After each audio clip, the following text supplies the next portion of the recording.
Podcasts on UNC-TV.org are made possible through the financial contributions of viewers like you, who invite you to join them in supporting UNC-TV. Meymandi Hall in Raleigh is home to the North Carolina Symphony. It opened in February 2001 and last weekend celebrated its 10th anniversary. The hall was built on a relative shoestring budget, but John Dancy tells us that Meymandi Hall's reputation for its sound quality has soared over the past decade. You notice the quality of sound in Meymandi Hall even when you arrive. It has been described by music critics as warm, brilliant, and vibrant. When it opened 10 years ago, the New York Times called the concert hall a warm and living sound environment. Meymandi Hall's reputation for its acoustics has only grown in the last decade.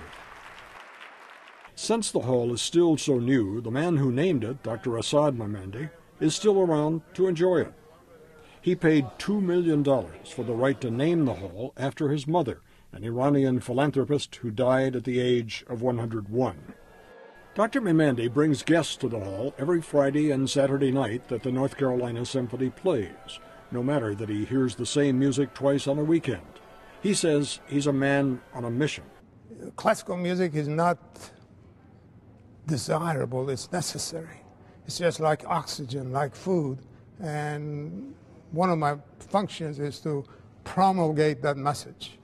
My mission is to turn Raleigh, transform Raleigh into a 15th century Florence with arts, fountains, children, conversation, intellectual discourse, music coming out of every window. And I think we are making good progress. Today's Meymandi Hall is part of a renovation done to Raleigh's Memorial Auditorium back in the 1990s. That renovation added the Fletcher Performing Arts Theater here on the east side of the building to the original structure of the auditorium. Meymandi Hall was added to the original building here on the west side.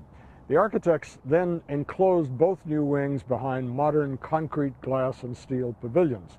That gives unity to the building. But the secret to the North Carolina Symphony's rich sound is in the fact that architect Irv Pierce and his company built the hall primarily for its acoustics. We pretty well realized that we needed to put all the money in the hall into achieving the acoustics. The shape of the hall, it's actually tapered. It's actually wider at the back than it is at the top. And once you've determined the footprint of the hall, the next thing you want to do is to get around 300 cubic feet of air per person that will be in the hall, and that determines the height of the hall. All of that dictated a long, narrow shoebox of a building. Box seats are faced with rich cherry wood, which gives the hall its warm sound. The shoebox style is a modern version of the kind of 19th century concert halls that house many European orchestras. When you're listening to the music, you want the sound to hit you face on about the same time that it's coming off the sidewalls. And the narrower the hall, the better the sound. So just by virtue of how little sight the city had here to do it, we ended up being pretty close to what European halls are. Guest conductor Andrea Quinn has conducted the North Carolina Symphony 3 times. She says she admires the hall's sound. I love the warmth of this hall. It has enough resonance to be able to round everything and give it a lovely sheen. 4 before you with the pickup, please. As music director of the North Carolina Symphony since 2004, Grant Llewellyn has conducted the orchestra dozens of times, but perhaps none was so memorable as the first time, when he was still auditioning for the job.